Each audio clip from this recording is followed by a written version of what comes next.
தேர்தல் வழக்கு நிலுவையில் உள்ள 5 தொகுதிகளுக்கு இடைத்தேர்தல் அறிவிக்க தடை விதித்து சென்னை உயர்நீதிமன்றம் உத்தரவிட்டுள்ளது.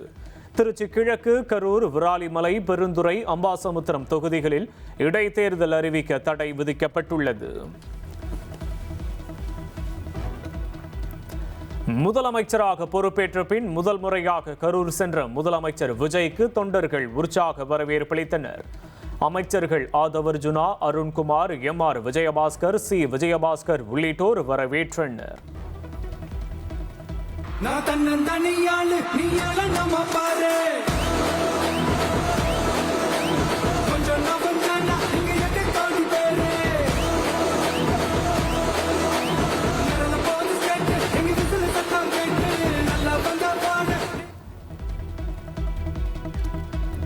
கரூர் சென்ற முதலமைச்சர் விஜய்க்கு வழி நெடுக்கிலும் ஏராளமான மக்கள் திரண்டு வரவேற்பு. மலர்களை தூவி டிவிகே என முழக்கங்களை எழுப்பியும் வரவேற்பளித்தனர்.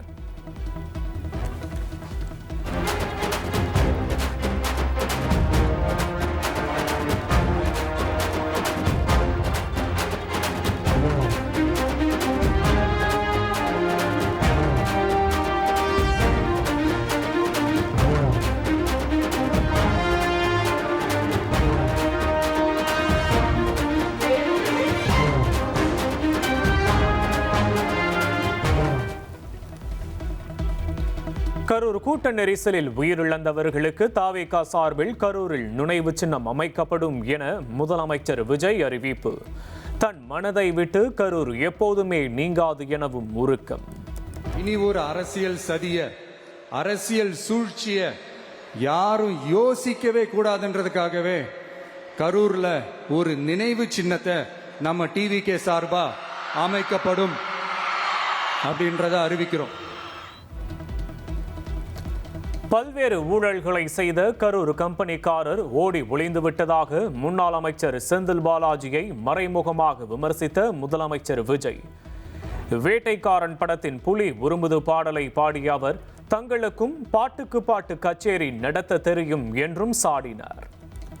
இந்த கொள்ளையை அடிச்சதுனாலதான் உங்க கரூர் கம்பெனி ஓனர் ஒருத்தர் எங்க இருக்காருன்னே தெரியாம ஓடு ஓடு ஓடு ஓடு ஓடு ஓடு ஓடு ஓடு வராம் பாரு வேட்டக்காரன் ஓடினே இருக்கிறாரு.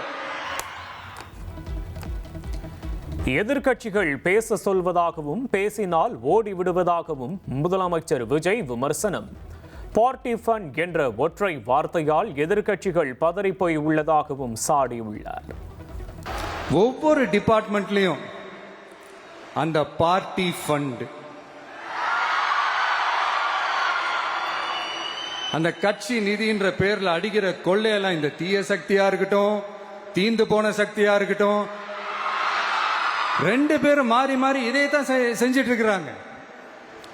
இதுல ஒரு ஹைலைட் காமெடி என்னன்னா, சட்டசபையில பேசும்போது பார்ட்டி ஃபண்டுன்னு தான் சொன்னேன்.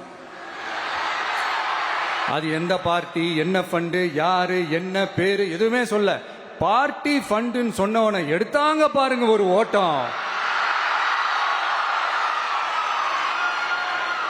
எனக்கே ஃபர்ஸ்ட் புரியல, ஏன்பா ஓடுறாங்க, அப்படி என்ன நம்ம சொல்லிவிட்டோம். அதான் அந்த குற்றம் உள்ள நெஞ்சுக்கு தான் குறுகுறேங்கும். அடாடா, உங்க சிஎம் நெஞ்சிலேயே குத்திட்டு வந்தீங்க பாருங்க, அதெல்லாம் வேற லெவல். ஸ்டாலின் சார் மீது தனக்கு தனி பாசம் உள்ளதாக முதலமைச்சர் விஜய் தெரிவித்தார்.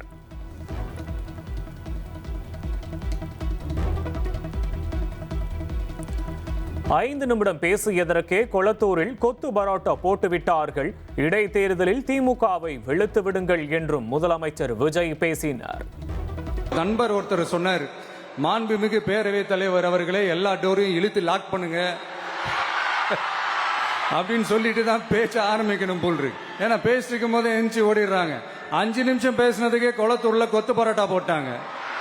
இந்த தீய சக்தி திருத்தவும் முடியாது, அவங்களா திருந்துவாங்கன்னு பார்த்தா அதுவும் நடக்க போறதில்ல. அதனால வரப்போற இடைத்தேர்தல மக்களே இந்த தீய சக்தி திமுகவை நல்லா வெச்சு வெளுத்து விடுங்க. தமிழக அரசியலில் தீய சக்தியும் தீர்ந்து போன சக்தியும் கூட்டு களவாணிகள் என எதிர்க்கட்சிகள் மீது முதலமைச்சர் விஜய் பாய்ச்சல். தங்களுக்கு குதிரை பேரம் எல்லாம் தேவையில்லை என்றும் அரசியல் வியாபாரத்திற்கான பணம் வழங்கும் வெண்டிங் மெஷினை நீங்கள்தான் என்றும் சாடல்.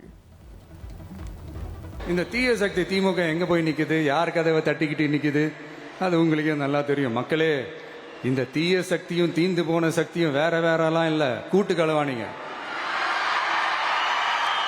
சொல்ல முடியுமா அவங்களால? எங்களுக்குள்ள ஒட்டும் இல்லை, உறவும் இல்லை, அறிவிக்க முடியுமா, நிரூபிக்க முடியுமா? இந்த வரப்போற இடைத்தேர்தலில் அதை நிரூபிச்சு காட்டுங்க, அப்புறமா பேசுங்க.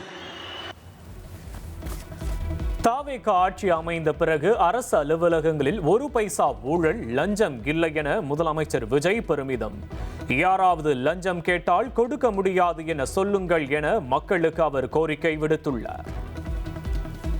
லஞ்சம்லாம் ஒழிக்க முடியாது, ஊழல்லாம் ஒழிக்க முடியாது, அதெல்லாம் பிளட்டிலேயே ஊறி போய் இருக்கு அப்படின்னு சொன்னவங்க போய் ஒவ்வொரு கவர்மெண்ட் ஆபீஸா பாருங்க. ஒரு பைசா லஞ்சம் இல்ல, ஒரு பைசா ஊழல் இல்ல, வேலையெல்லாம் சும்மா டக்கு டக்கு டக்குன்னு நடக்குது. உங்ககிட்ட யாராவது லஞ்சம் ஏதாவது கேட்டாங்கன்னா கொடுக்க முடியாது சொல்லுங்க, நான் இருக்கேன் உங்களோட. அப்படியே யாராவது ஃபோர்ஸ் பண்ணாங்கன்னா இது எங்க மகன், எங்க புள்ள, எங்க அண்ணன், எங்க தம்பி, எங்க விஜய், எங்க விஜயோட ஆட்சின்னு ஸ்ட்ராங்கா சொல்லுங்க. கரூரில் சுமார் 10 கிலோமீட்டர் தூரம் ரோட் ஷோவாக சென்ற முதலமைச்சர் விஜயை தொண்டர்களும் மக்களும் ஆரவாரத்துடன் வரவேற்றனர். திருக்காம்புலியூரில் இருந்து கரூர் மாவட்ட ஆட்சியர் அலுவலகம் வரை திறந்தவெளி வாகனத்தில் சென்ற விஜய் மக்களுக்கு நன்றி தெரிவித்தார்.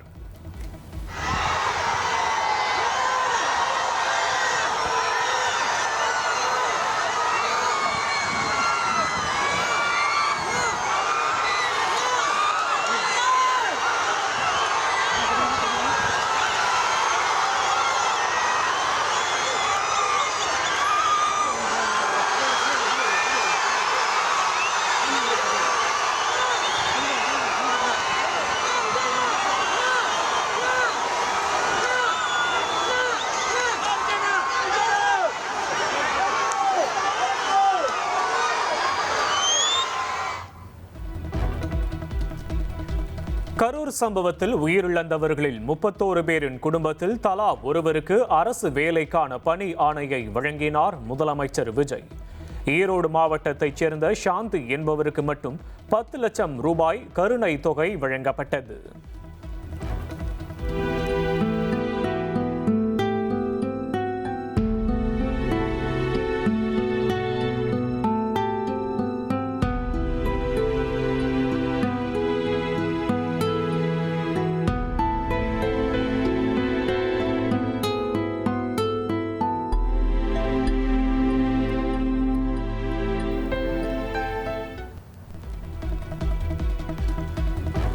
வருவாய்த்துறை, பள்ளிக்கல்வித்துறை, ஊரக வளர்ச்சித்துறை உட்பட பல்வேறு துறைகளின் கீழ் பணி நியமன ஆணை, இளநிலை உதவியாளர், அலுவலக உதவியாளர், இரவு காவலர் உள்ளிட்ட பல்வேறு பணிகளுக்கான ஆணைகளை முதலமைச்சர் விஜய் வழங்கினார்.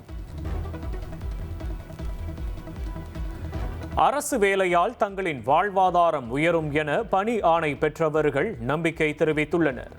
தாங்கள் முன்வைத்த கோரிக்கைகளை நிறைவேற்றி தருவதாக முதல்வர் உறுதியளித்ததாகவும் அவர்கள் கூறியுள்ளனர். எங்கள் வீட்டுக்கு கணவர் தான் இறந்துட்டாரு. எனக்கு ஏதாவது அரசாங்க வேலை கிடைக்கணும். அது ஏன்னா என்னுடைய வாழ்வாதாரத்துக்கு என்னோட குழந்தைங்க, எங்கள் அத்தை, மாமனார், நாங்கள் 5 பேர் இருக்கோம். எங்களுடைய வாழ்வாதாரத்துக்கு அரசாங்க வேலை கேட்டு மனு கொடுத்துருந்தேன், எனக்கு கொடுத்துருக்காரு. இதை வச்சு எங்களோட வாழ்வாதாரம் ஏற்றுக்கிறேன். நாங்கள் எங்களுக்கு என்ன அடிப்படை தேவைகள் வேணுமோ அனைத்தையும் செஞ்சு தரேன்னு சொல்லியிருக்காரு. எங்களுக்கு இன்றைக்கி ஜூனியர் அசிஸ்டன்ட் ஜாப் கொடுத்துருக்காரு. இது எங்கள் ஃபேமிலிக்கு வந்து ரொம்ப ரொம்ப யூஸ்ஃபுல்லான ஒரு ஜாப்பு. எங்கள் பிள்ளைங்களோட கெரியருக்கு இது ரொம்ப ரொம்ப எனக்கு யூஸ்ஃபுல்லாக இருக்கும். ஸோ இதை கொடுத்த விஜய் அண்ணாக்கு ரொம்ப ரொம்ப நன்றி. கரூரில் உயிரிழந்தவர்களின் குடும்பத்தினர் முதலமைச்சரை சந்திக்கும் போது கண்ணீர் விட்டு அழுதபடி பணி ஆணைகளை பெற்றதாக கரூர் எம்பி ஜோதிமணி தெரிவித்துள்ளார். முதல்வர் விஜயும் சில இடங்களில் உணர்ச்சி வசப்பட்டு கண்ணீர் சிந்தியதாக அவர் கூறியுள்ளார். ஆனால் அந்த பணியானை வாங்குறவங்களாம் கதறி அழுகுறாங்க. நம்ம மேடையில் நிற்கிறவங்களுக்கு வந்து நம்ம அழுகாமல் பொதுவெளியில் இருக்கிறதே ரொம்ப சிரமமாக இருக்குது. அப்படி இருந்தால் கூட முதலமைச்சர் ஒரு இடத்துல உடைஞ்சு அழுக வேண்டிய சூழல் வந்துருச்சு. ஸோ அப்படி அந்த மாதிரி ஒரு மிக மோசமான ஒரு சூழல் தான் இருக்குது. அப்போ அந்த மாதிரி அந்த இழப்பை வந்து எந்த பணியானையும் ஈடு செய்ய முடியாதுங்கிறத நம்ம புரிஞ்சுக்கணும். கரூர் மக்களுக்காக களத்தில் துணை நின்று காப்பாற்றியது யார்? கரூர் சொந்தங்களுக்காக இரவு பகல் பாராமல் முன்னின்று உதவியது யார் என்று செந்தில் பாலாஜி கேள்வி எழுப்பியுள்ளார். செய்தி கிடைத்த உடனேயே கரூருக்கு விரைந்து வந்தவர் மு.க. ஸ்டாலின் என்றும் அவர் குறிப்பிட்டுள்ளார்.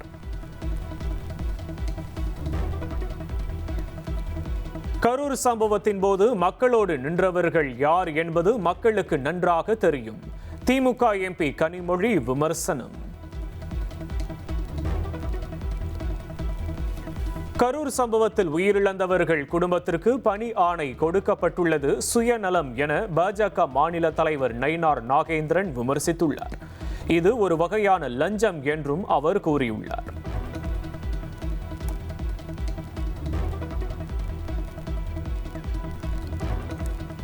விபத்து மற்றும் வன்முறைகளில் பலியானவர்கள் குடும்பத்தினருக்கு அரசு பணி வழங்குவதை நல்ல அணுகுமுறையாக பார்க்க வேண்டும். விடுதலை சிறுத்தைகள் கட்சி தலைவர் திருமாவளவன் கருத்து.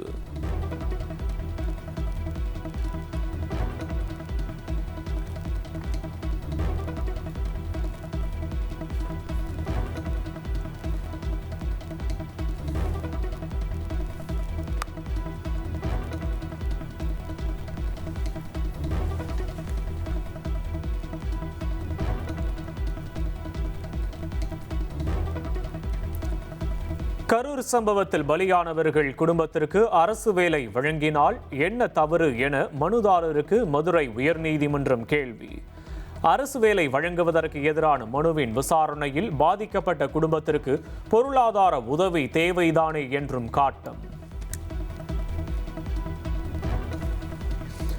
அரசு பணி வழங்குவது தொடர்பாக சட்டமன்றத்தில் ஏதேனும் அறிவிப்பு வெளியிடப்பட்டதா என தமிழக அரசுக்கு நீதிமன்றம் கேள்வி. சட்டமன்றத்தையும் டிஎன்பிஎஸ்சியையும் தானாக முன்வந்து வழக்கில் சேர்த்து விசாரணை வரும் 21ஆம் தேதிக்கு ஒத்திவைக்கப்பட்டது.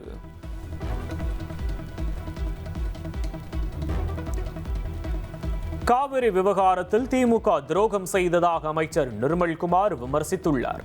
பரந்தூர் விமான நிலைய விவகாரத்தில் தமிழக அரசின் நிலைப்பாடு விரைவில் அறிவிக்கப்படும் எனவும் அவர் கூறியுள்ளார். எங்களுடைய தலைவருடைய முதல் போராட்டம் அந்த போராட்டத்தில் நாங்கள் என்ன பேசினோமோ அதே தான் இப்பயும் எங்களை ஸ்டாண்ட். அதில் மாற்றுக்கிறது இல்லை. அதில் நம்ம வந்து இல்லை அதில் அரசோட நிலைப்பாடு விரைவாக அது அறிவிக்கப்படும். ஏன்னா பரந்தூர் விவகாரத்தில் அந்த மக்களோடு இருப்பது தான் எங்களுடைய ஒரே எண்ணம், எங்களுடைய தனிப்பட்ட ஒரே எண்ணம். தாவேகா எம்எல்ஏக்களிடம் பேரம் பேசியதாக கைது செய்யப்பட்ட மருத்துவர் சேதுராஜன் செந்தில் பாலாஜிக்கு நெருக்கமானவர். தாவேகா ஆட்சியை கவிழ்க்க சதி திட்டம் தீட்டிய வழக்கின் விசாரணையில் அதிர்ச்சி தகவல். குதிரை பேர வழக்கில் செந்தில் பாலாஜி மற்றும் அவரது சகோதரருக்கு நிபந்தனை முன்ஜாமீன் வழங்கிய உத்தரவு சென்னை உயர்நீதிமன்ற இணையதளத்தில் பதிவேற்றம். குற்றம் சாட்டப்பட்டவராக செந்தில் பாலாஜி சேர்க்கப்படவில்லை. குதிரை பேரம் பேசப்பட்டதாக எஃப்ஐஆரில் கூறினாலும் அரசை கவிழ்க்க எந்த குற்றச்சாட்டும் இல்லை. எனவே இருவரையும் காவலில் வைத்து விசாரிக்க வேண்டியது இல்லை என உத்தரவில் தெரிவிக்கப்பட்டுள்ளது.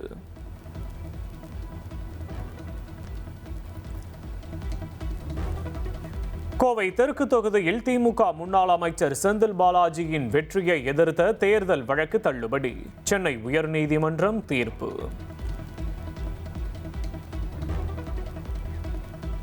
தேர்தல் வெற்றியை எதிர்த்த வழக்குகளில் உதயநிதி ஸ்டாலின், எம்.ஆர். விஜயபாஸ்கர், சி. விஜயபாஸ்கர் பதிலளிக்க உத்தரவு.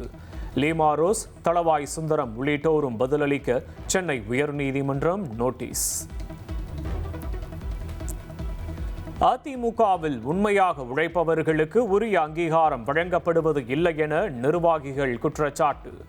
அதிமுக தலைமை அலுவலகத்தில் நடைபெற்ற இளைஞரணி கூட்டத்தில் நிர்வாகிகள் அதிருப்தி. தமிழகத்தில் 38,000 கோடி ரூபாய் முதலீடு செய்யவிருந்த ஹூண்டாய் நிறுவனம் தற்போது ஆந்திராவுடன் பேச்சுவார்த்தை நடத்தி வருவது தவேக அரசின் நிர்வாக சீர்கேட்டை காட்டுவதாக இபிஎஸ் விமர்சித்துள்ளார். உடனடியாக ஹூண்டாய் நிறுவன முதலீட்டை தமிழக அரசு உறுதி செய்ய வேண்டும் என்றும் அவர் வலியுறுத்தியுள்ளார். தமிழகத்தில் 4 இடங்களில் வெயில் சதமடித்துள்ளது. அதிகபட்சமாக மதுரை விமான நிலையத்தில் 104 டிகிரி ஃபாரன்ஹீட் வெப்பம் பதிவாகியுள்ளது.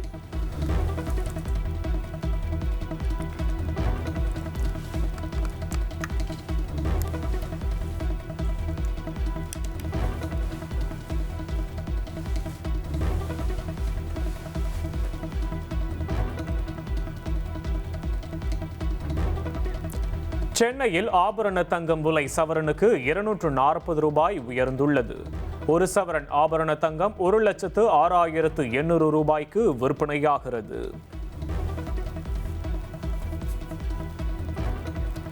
நாமக்கலில் முட்டை கொள்முதல் விலை 5 காசுகள் உயர்ந்து 6 ரூபாய் 55 காசுகளாக நிர்ணயம். தேசிய முட்டை ஒருங்கிணைப்பு குழு அறிவிப்பு. ஆஸ்திரேலிய பயணத்தை நிறைவு செய்து பிரதமர் மோடி நியூசிலாந்து சென்றடைந்தார். தலைநகர் ஆக்லாந்தில் பிரதமர் மோடியை நியூசிலாந்து பிரதமர் கிறிஸ்டோபர் லக்சன் ஆற தழுவி அன்போடு வரவேற்றார். கரூரில் தோல் அல்லாத காலனி தொழிற்சாலைக்கு முதலமைச்சர் விஜய் அடிக்கல் நாட்டினார்.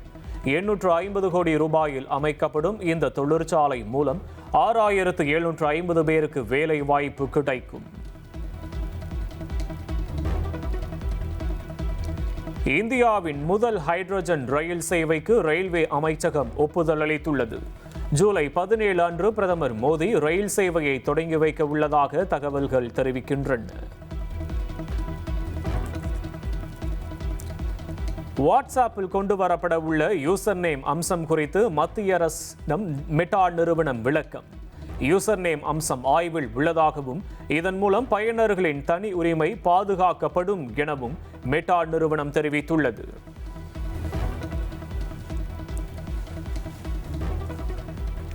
அரசு பள்ளிகளில் கல்வி சாராத நிகழ்ச்சிகள் அனைத்திற்கும் தடை விதித்து பள்ளிக்கல்வித்துறை மற்றும் தொடக்க கல்வித்துறை அறிக்கை. பிரிவினைவாத வகுப்புவாத அரசியல் நிகழ்வுகளுக்கு அனுமதி கிடையாது என திட்டவட்டம்.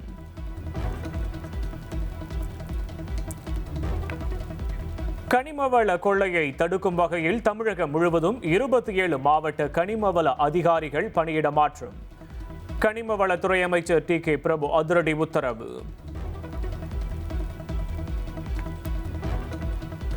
திருப்பூர் மாவட்டம் ஊத்துக்குளி அருகே கார் லாரி நேருக்கு நேர் மோதி பயங்கர விபத்து. 2 சிறுவர்கள் உட்பட 6 பேர் சம்பவ இடத்திலேயே பரிதாபமாக உயிரிழப்பு.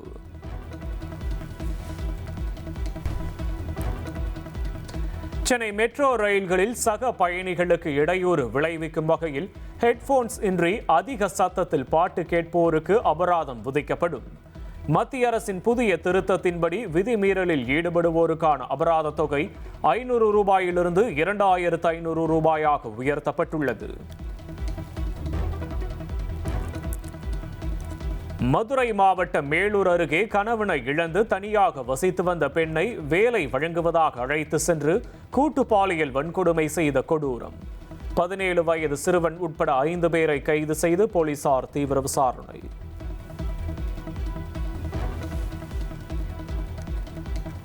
மகாராஷ்டிராவின் சந்தலா வனப்பகுதியில் காட்டு யானை தாக்கியதில் இளைஞர் உயிரிழந்தது அதிர்ச்சியை ஏற்படுத்தியுள்ளது. காட்டு யானைக்கு அருகில் சென்று செல்ஃபி எடுக்க முயன்றபோது யானை தாக்கியதில் அவர் உயிரிழந்தார்.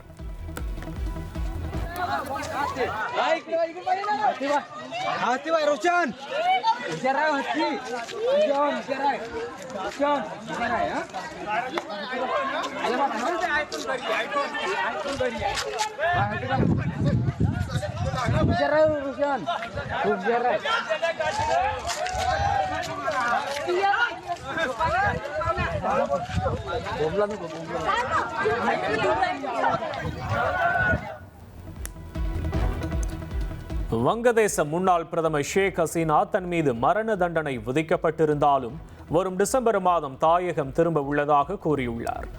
தனது கட்சி நிர்வாகிகளுடன் மீண்டும் தாயகம் திரும்பி நீதிமன்றத்தில் சரணடைய போவதாக அதிரடியாக அறிவித்துள்ளார். அமெரிக்காவுடன் தொடர்ந்து பேச்சுவார்த்தை நடத்த ஈரான் விடுத்த கோரிக்கையை ஏற்பதாக ட்ரம்ப் கூறியுள்ளார். ஆனாலும் இரு நாடுகளுக்கும் இடையேயான போர் நிறுத்தம் முடிவுக்கு வந்துவிட்டதாக அவர் குறிப்பிட்டுள்ளார். தெற்கு சீனாவின் குய்காங் நகரில் கொட்டி தீர்த்த மழையால் கடும் வெள்ளப்பெருக்கு. 6000க்கும் மேற்பட்ட ஆசிரியர்கள் மற்றும் மாணவர்களை ராட்சச மிதக்கும் பாலங்கள் மூலம் மீட்பு.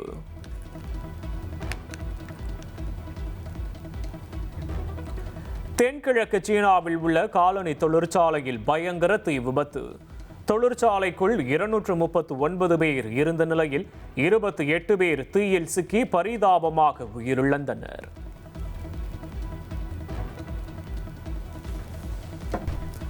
ஸ்பெயின் நாட்டின் தெற்கு பகுதியில் ஏற்பட்டுள்ள காட்டுத்தீயில் சிக்கி 12 பேர் உயிரிழந்திருப்பது அதிர்ச்சியை ஏற்படுத்தியுள்ளது.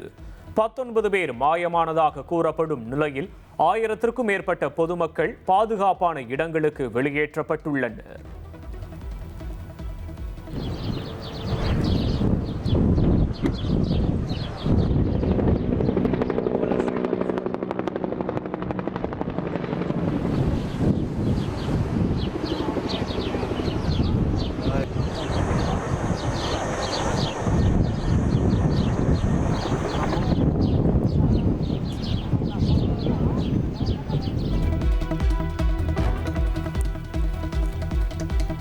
ஃபிஃபா கால்பந்து உலகக்கோப்பையில் பங்கேற்று நாடு திரும்பிய எகிப்து அணிக்கு சொந்த ஊரில் பிரம்மாண்ட வரவேற்பு அளிக்கப்பட்டது. அர்ஜென்டினா அணியிடம் தோல்வியை தழுவினாலும் மனங்களை வென்றதாக ரசிகர்கள் நெகிழ்ச்சி.